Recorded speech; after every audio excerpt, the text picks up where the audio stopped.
Good morning dear students. आप सभी का +2 अकाउंटेंसी की ऑनलाइन क्लास में स्वागत है।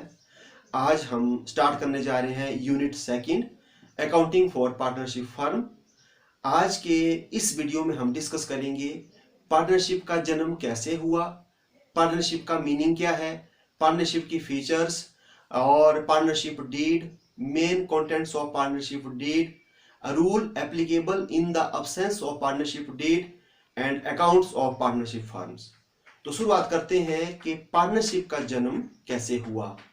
तो एकल स्वामित्व एकाकी व्यापार ऐसा व्यापार होता है जहां पर संपूर्ण स्वामित्व और प्रबंध एक ही व्यक्ति के हाथ में होता है। तो जब एक ही व्यक्ति सारी की सारी क्रियाएं करेगा तो उसमें कुछ ना कुछ कमियां तो रहेंगी ही रहेंगी, और उन कमियों के कारण ही पार्टनरशिप का जन्म हुआ। तो हम डिस्कस करते हैं कुछ एक कमियों को जो अकेला व्यक्ति जब काम करता है उसके सामने आई। तो सबसे पहले कमी आती है पूंजी की, लैक ऑफ कैपिटल, पूंजी की कमी। क्योंकि जैसे एक व्यक्ति काम को करता है तो उसका बिजनेस जब एक्सटेंशन होता है, विस्तार होता है, तो उसके पास किस चीज की कमी आती है? पैसे की, पूंजी की। तो इसलिए फिर ऐसा करना पड़ता है कि जब वो पूरे के पूरे अपने रिसोर्सेज लगा देता है बिजनेस में, फिर उसके पास मतलब कोई ऑप्शन नहीं रहती है, तो उसको मजबूरन किसी न किसी को अपने साथ, जो जैसे जिसके पास पूंजी है उसको अपने साथ व्यवसाय में क्या करना पड़ता है? शामिल करना पड़ता है। तो एक ये कारण रहा पार्टनरशिप करने का। और दूसरा, कुछ एक ऐसे होते हैं कि जिनके पास जो पूंजी है वो भी सफिशिएंट, काफी पर्याप्त मात्रा में होती है, लेकिन उनके पास लैक ऑफ एक्सपीरियंस, एक अनुभव नहीं होता। तो इसलिए वो मतलब जैसे बिजनेस को कैसे करे, तो इसलिए उनको क्या करना पड़ता है? एक अनुभवी व्यक्ति को अपने साथ क्या करना पड़ता है? जोड़ना पड़ता है। ठीक है, तब भी वो पार्टनरशिप करते हैं। और कुछ एक व्यक्ति ऐसे होते हैं जिनके पास जो कैपिटल है वो भी सफिशिएंट होती है और एक्सपीरियंस भी काफी ज्यादा होता है, लेकिन वो रिस्क नहीं उठाना चाहते। वो सोचते हैं कि अगर हम क्या करेंगे, जैसे पूरे का पूरा हम कैपिटल इन्वेस्ट कर देंगे, पैसा लगा देंगे, और इन फ्यूचर अगर हमारे को नुकसान हो जाएगा तो फिर वो सारे का सारा नुकसान जो है हमारे को ही बियर करना पड़ेगा। तो इसलिए क्यों ना जैसे एक पार्टनर को शामिल कर लिया जाए रिस्क को कम करने के लिए। तो रिस्क नहीं उठाना चाहते, तो रिस्क को कम करने के लिए पार्टनर को क्या कर लेते हैं? अटैच कर लेते हैं। तो ये कमियां हमने डिस्कस की। तो इन कमियों के कारण ही किसका जन्म हुआ? पार्टनरशिप का जन्म हुआ। तो अब हम डिस्कस करते हैं इसकी डेफिनेशंस। तो जो पार्टनरशिप एक्ट है 1932 में क्या दी गई है? Partnership is the relation between persons who have agreed to share the profit of business carried on by all or any one of them acting for all. Means साझेदारी क्या है? साझेदारी दो या दो से अधिक व्यक्तियों के बीच में क्या है? एक अनुबंध है। दो या दो से अधिक व्यक्तियों के बीच में क्या है? एक अनुबंध। जो अनुबंध उन्होंने क्यों किया है? व्यापार के लाभों को बांटने के लिए। किसके लाभों को? व्यवसाय के लाभों को बांटने के लिए किया है। और वो व्यवसाय या तो वो सब कर रहे हैं मिलजुल करके, या सबकी सहमति से किसी एक के द्वारा किया जा रहा है। तो ये है पार्टनरशिप। ठीक है, जो मतलब जैसे इसकी परिभाषा जो हमने आपको बताई। अब हम डिस्कस करेंगे इसके अर्थ के बाद इसकी फीचर्स के ऊपर।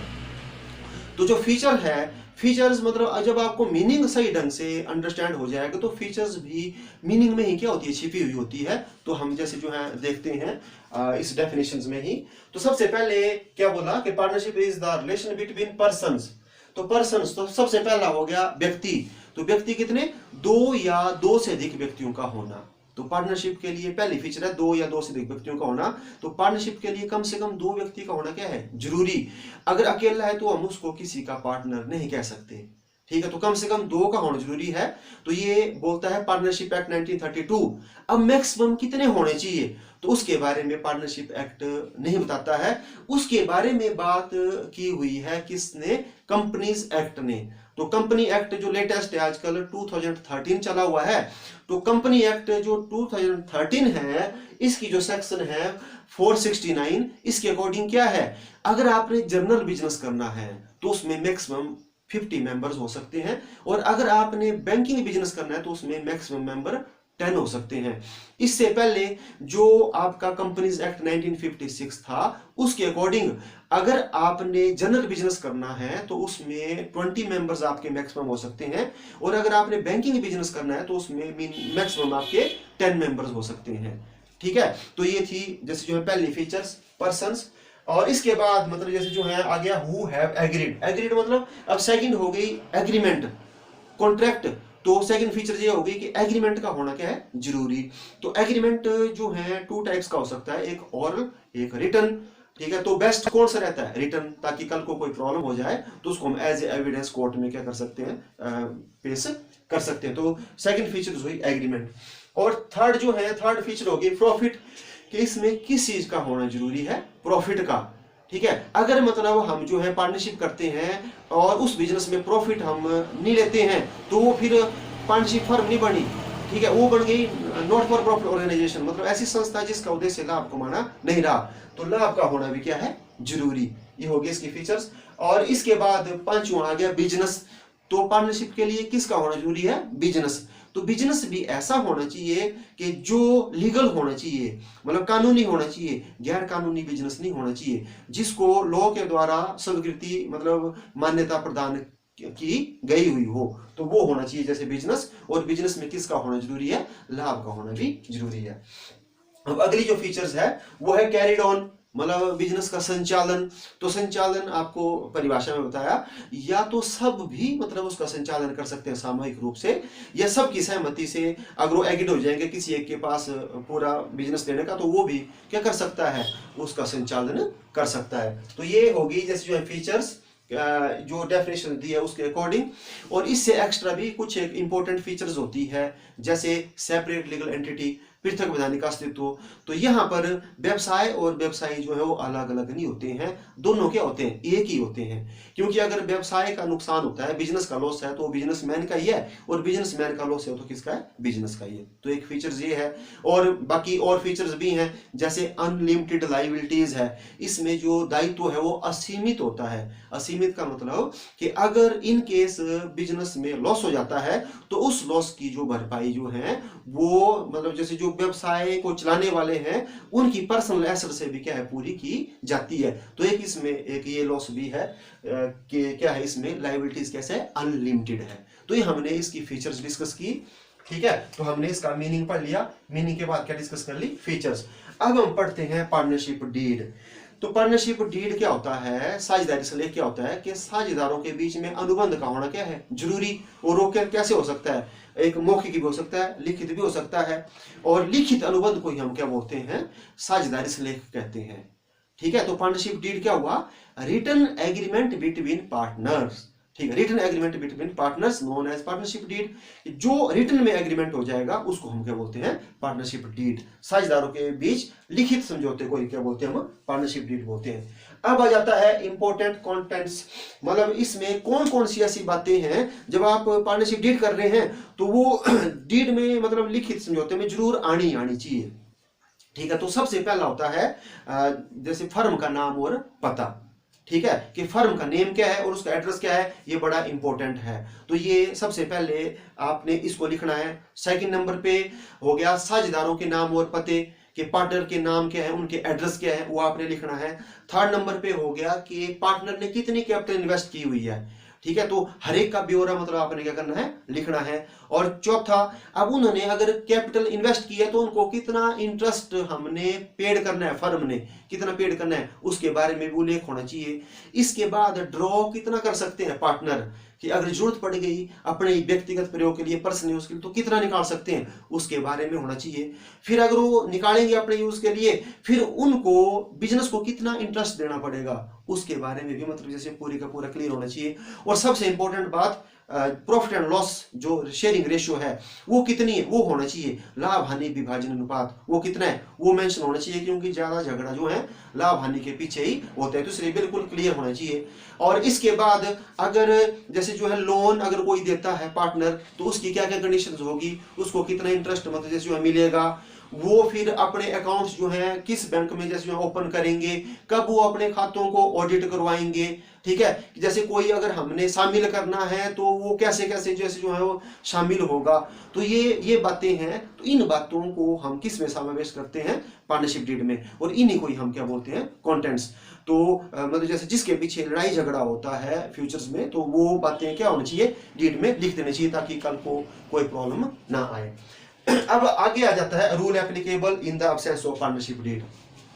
मीन्स ऐसा हुआ कि पार्टनरशिप डीड दी हुई, हमने लिखित अनुबंध नहीं किया, मौखिक ही कर दिया, फिर कल को हम लड़ने झगड़ने लग पड़े, तो फिर कौन कौन से नियम लागू होंगे। तो सबसे पहला, अगर मतलब जैसे जो है झगड़ा हो रहा है इंटरेस्ट ऑन कैपिटल के पीछे, वो झगड़ रहे हैं कि हमारे को पूंजी के ऊपर इतना ब्याज दो, इतना ब्याज दो, तो अगर जो है पार्टनरशिप डीड नहीं हुई है, रिटन एग्रीमेंट नहीं है, तो no interest on capital paid, मतलब पूंजी पर ब्याज नहीं दिया जाएगा, एक ये बात है। और पूंजी पर ब्याज तभी दिया जाएगा जब क्या है, प्रॉफिट है, अदरवाइज नहीं। लॉस की केस में कभी भी नहीं दिया जाएगा, और अगर नहीं उल्लेख है तो पूंजी पर ब्याज ही नहीं दिया जाएगा। और दूसरा, इंटरेस्ट ऑन ड्रॉइंग, अगर मतलब किसी पार्टनर ने ड्रॉ किया है अपने यूज के लिए, ठीक है, पैसा, तो फिर उसको ब्याज देना पड़ेगा फर्म को, तो फर्म भी उससे ब्याज फिर नहीं लेगी।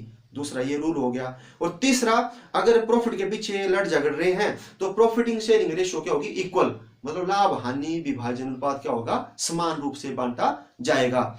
और फिर फोर्थ हो गया कि अगर कोई ज्यादा काम करता है पार्टनर, ठीक है, ज्यादा टाइम मतलब जैसे डिवोट हो जाता है, मतलब जैसे किसके लिए, फर्म के लिए, ठीक है, तो उसको कोई एक्स्ट्रा बोनस कमीशन वगैरह मतलब पेड नहीं की जाएगी। अब आ जाता है इंटरेस्ट ऑन लोन। लोन मतलब जैसे आपको एक एग्जांपल समझाता हूं मैं, दो पार्टनर हैं, उन्होंने 50,000 अमाउंट इन्वेस्ट किया, तो पहली बार जो इन्वेस्ट किया उसको बोलते हैं कैपिटल, तो 50-50 किया और दोनों ने 1 लाख की लगा दी कैपिटल। फिर से जरूरत पड़ गई फर्म को 25,000 की, तो मिस्टर ए ने क्या किया, 25,000 दिया, ठीक है, तो उसको हम कैपिटल नहीं बोलेंगे, उसको बोलेंगे लोन, ठीक है। तो अगर ऐसा कोई पार्टनर क्या करता है, फर्म को लोन देता है कैपिटल से एक्स्ट्रा, तो उसको जो है 6% के हिसाब से क्या मिलेगा, इंटरेस्ट मिलेगा। तो एक ये भी मतलब आपने बात क्या रखनी ध्यान। और फिर एक ये भी है कि अगर नहीं हुआ एग्रीमेंट, तो नया पार्टनर तभी आएगा जब सभी पार्टनर क्या होंगे, सहमत होंगे, एग्रीड होंगे, तभी नया एडमिट कर सकता है। और जितने भी आपके बुक्स ऑफ अकाउंट्स है, उन सभी पार्टनर को देखने का क्या होगा, अधिकार होगा, ठीक है। तो ये थे मतलब आपके rule applicable in the absence of partnership deed, इसके बारे में हमने डिस्कस किया। अब हम आ जाते हैं पार्टनरशिप फर्म्स के अकाउंट्स के बारे में, ठीक है, कि वो अब मेन तो अकाउंटिंग है, हम अकाउंटिंग पढ़ेंगे मतलब पार्टनरशिप की, तो इसमें कैसे कैसे मतलब वो अपने अकाउंट्स मेंटेन करते हैं। तो अब हम बात करते हैं पहले जैसे जो है सोल ट्रेड से, ठीक है, एक एकाकी स्वामित्व से। तो एकाकी स्वामित्व जो है अपने अकाउंट्स को कैसे मेंटेन करता है, डबल एंट्री सिस्टम के अकॉर्डिंग। किसके सिस्टम, डबल एंट्री सिस्टम। तो बस ये पार्टनरशिप फर्म भी बिल्कुल सेम, जैसे मतलब आपका एकल स्वामित्व मतलब जैसे जो है बनाता है अकाउंट्स, वैसे ही पार्टनरशिप फर्म भी क्या करती है, तैयार करती है। तो मैंने जैसे जो है यहाँ बनाया हुआ है एक फॉर्मेट जैसा, जो हमने सोल ट्रेड के बारे में कब पढ़ा था, +1 में डिटेल में। तो अभी आपको थोड़ा जैसे मैं मतलब जैसे बताता हूं। तो हम क्या करते थे, उनका trading profit and loss account बनाते थे। तो ट्रेडिंग अकाउंट में हम क्या करते थे, ओपनिंग स्टॉक ले लेते थे, परचेजेज ले लेते थे, और ऑल डायरेक्ट एक्सपेंसेस, वो आपको बताए थे मैंने, फैक्ट्री तक के खर्चे हम ले लेते थे। और इस तरफ आती थी सेल्स, और जो हमारे पास क्लोजिंग स्टॉक बचता था, और इसका हम बैलेंसिंग फिगर निकालते थे। तो बैलेंसिंग फिगर ट्रेडिंग अकाउंट से हमारे को किसका पता चलता था, ग्रॉस प्रॉफिट का, ठीक, ग्रॉस प्रॉफिट या ग्रॉस लॉस का, ठीक है। तो मतलब जो ये जो क्वेश्चन है फॉर्मेट है, इसमें हमने प्रॉफिट ही बताया हुआ है कि ये जो हमारी डेबिट साइड है, ये हमारी क्रेडिट साइड है। हमने इसमें ऐसा किया है कि credit side is more than debit sides, तो बैलेंसिंग फिगर हमारे पास क्या आ गया, प्रॉफिट। फिर इन प्रॉफिट को हम ट्रांसफर कर देते थे प्रॉफिट एंड लॉस अकाउंट में, ये यहाँ हमने ये ट्रांसफर कर दिए, ठीक है, ये ब्रॉट डाउन कर दिया। और फिर हम जो इनडायरेक्ट इनकम में थी, डायरेक्ट इनकम सिर्फ एक ही होती है सेल से, वो हमने ऊपर लिख दी। इनडायरेक्ट इनकम में जैसे हमारे को इंटरेस्ट मिला, बोनस मिला, कमीशन मिला, तो सारी की सारी इनकमें हमारी यहाँ आ जाती थी। और इस तरफ आ जाते थे डेबिट साइड में खर्चे। खर्चे कौन से, सारे के सारे इनडायरेक्ट एक्सपेंसेस, ठीक है, डायरेक्ट यहाँ इनडायरेक्ट, जैसे ऑफिस के हो गए, फाइनेंस के हो गए, आपके सेलिंग एंड डिस्ट्रीब्यूशन के हो गए, मिसलेनियस एक्सपेंडिचर्स हो गए, और सब के सब यहाँ आ जाते थे। फिर हम इनका कंपैरिजन करते थे। तो इनका कंपैरिजन करने के बाद मैंने आपको पहले बता दिया कि मैंने क्रेडिट साइड के लिए ज्यादा, डेबिट के लिए कम, तो मैंने प्रॉफिट ही शो किए हुए हैं, ठीक है। तो हमने इसका कंपैरिजन किया और हमारे को क्या निकलते थे, नेट प्रॉफिट निकलते थे, net profit and net loss, ठीक है। फिर ये जो है ये प्रॉफिट किसके हुए, उसी व्यक्ति के हुए जिसने बिजनेस को क्या किया था, चलाया था। तो ये फिर हम बैलेंस शीट बनाते थे और उसकी कैपिटल में क्या कर दिया जाता था, इनको ऐड कर दिया जाता था। ठीक है, इससे कैपिटल क्या हो जाती थी, बढ़ जाती थी। अब जैसे मतलब एकल स्वामित्व ने अपने अकाउंट बनाए तो ये सेम मतलब जैसे जो trading profit and loss account भी वैसा ही बनेगा, जैसा सोल ट्रेड ने बनाया वैसा ही पार्टनरशिप फर्म का भी वैसा ही बनेगा। ठीक है, अब यहां पर बात आ जाएगी जो नेट प्रॉफिट हुए इनकी। तो नेट प्रॉफिट अब जो एक के नहीं है, यहां पर काफी ज्यादा पार्टनर्स हैं। तो अब हमारे को इन नेट प्रॉफिट को बांटने के लिए एक अलग जैसा अकाउंट्स क्या करना पड़ेगा, मेंटेन करना पड़ेगा। क्या करना पड़ेगा, ये जो प्रॉफिट हुए अब यहां पर तो एक के खाते में चले गए, अब यहां पर पार्टनर्स काफी ज्यादा हैं, तो अब हमने एक अकाउंट मेंटेन करना है किसके लिए, ये जो नेट प्रॉफिट है उनको बांटने के लिए। तो जो अकाउंट हम बनाएंगे इसके बाद वो बनेगा ये profit and loss appropriation account. तो इस अकाउंट को बनाएगी फर्म। कौन बनाएगी, फर्म। तो फर्म क्या हुई, जब पार्टनर अलग अलग हो जाते हैं, अलग अलग हो गए तो उनको बोलते हैं पार्टनर, और जब सभी पार्टनर इकट्ठे हो गए तो क्या बन जाती है, वो फर्म बन जाती है। तो फर्म बना रही है तो फर्म के जितने एक्सपेंसेस है वो डेबिट साइड में और इनकम कहाँ आती है, क्रेडिट साइड में आएगी। अब हमने देखना कि इसकी जो शुरुआत है, इसकी शुरुआत कहां से होगी, इसकी शुरुआत होगी नेट प्रॉफिट से। तो नेट प्रॉफिट ये हमने ये कर दिए, जैसे यहाँ पर ब्रॉट डाउन, ये कहां से आए, ये है प्रॉफिट एंड लॉस अकाउंट से, नेट प्रॉफिट। ठीक है, यहां से होगी शुरुआत। अब इसके बाद हम क्या करेंगे, हम देखेंगे खर्चा क्या क्या है फर्म के लिए। तो फर्म के लिए जैसे फर्म ने कमिटमेंट की है पार्टनर को कि हम आपको इंटरेस्ट ऑन कैपिटल देंगे, पूंजी पर ब्याज, तो वो डेबिट साइड में लिख दिया जाएगा। यहाँ पर जैसे 3 पार्टनर हैं तो ए बी सी जितना बनेगा वो हम लिख देंगे। इसके बाद अगर कोई किसी पार्टनर से कमिटमेंट की है कि आप हमारा ऑफिस का काम करो, हम आपको सैलरी देंगे, तो यहाँ पर सैलरी भी आएगी पार्टनर्स की। ठीक है, ये किसकी आएगी, मतलब अगर कोई पार्टनर जो है ऑफिस में काम कर रहा है, ठीक है, तो उसकी सैलरी आएगी। और अगर किसी पार्टनर के साथ कमिटमेंट किया कि अगर आप ऐसा काम करेंगे हम आपको कमीशन देंगे, तो उस पार्टनर्स की कमीशन आएगी।